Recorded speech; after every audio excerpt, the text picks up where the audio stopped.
Now it's time to meet one of the featured artists in the Artomat Benton Harbor. Meet artist Scott Partridge, who has been featured in our Artomat machine in Benton Harbor.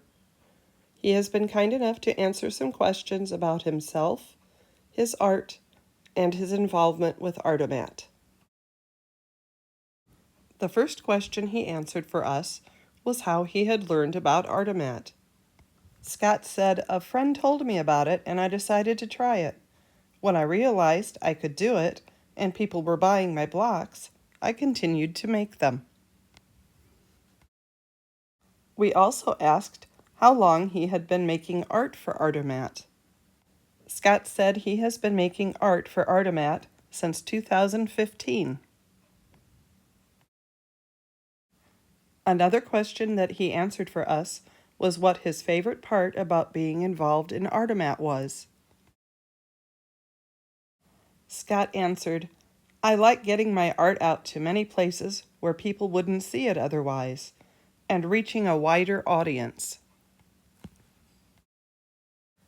We asked Scott where he was located and if he felt that it had influenced his art.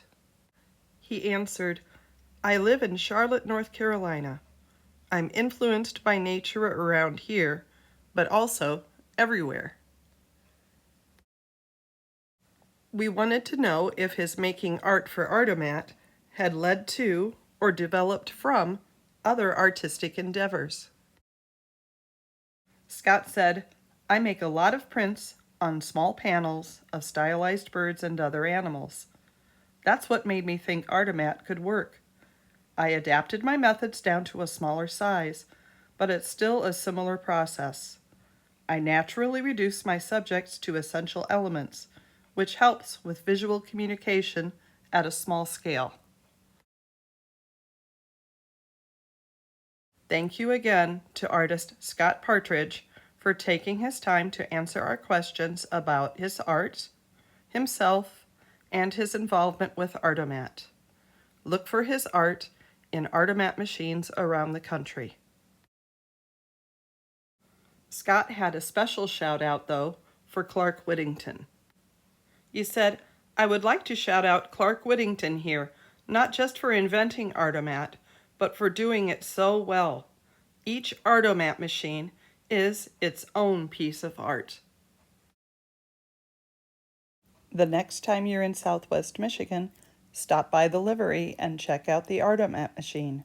Make your first purchase or your next purchase of affordable art. If you think you might want to become a contributing artist, host a machine, or just want to know where other art can be purchased, go to artomat.org and find out all of the information.